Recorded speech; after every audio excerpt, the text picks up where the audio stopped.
নম্বর অঙ্কটা হচ্ছে এরকম 1/1 plus sine A plus 1/1 minus sine A okay equal to 2 sec square A.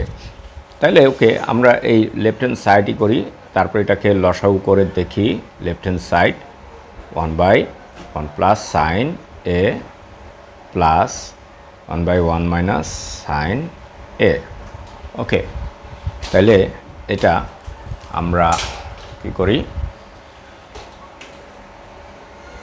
1 plus sine A into 1 minus sine A. Okay, দেখো এটা যদি এটা দিয়ে এটাকে ভাগ করি তাহলে এটা কাটা জায়গা, এটা থাকে এই 1-এর সাথে এটা গুণ হয়ে 1 মাইনাস সাইন এ। ওকে, আবার এটা দিয়ে এটাকে ভাগ করলে এটা কাটা জায়গা, এটা গুণ হয়ে আসে। এনে প্লাস দেখে আমি সরাসরি লিখে দিব, তোমরাও সরাসরি লিখতে পারো। কিন্তু এটা যদি মাইনাস থাকতো তাহলে ব্র্যাকেটের দিয়া দিকটা এই সাইনগুলি চেঞ্জ হয়ে করে লিখতে হইতো।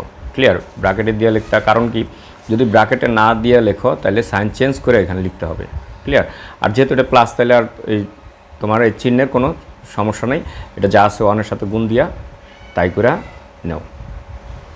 ওকে, তাহলে দেখো এখানে এই সাইন এটা মাইনাসের, এটা প্লাসের, কাটা হয়ে গেল। এখানে উপরে 2 থাকে, উপরে থাকতেছে 2।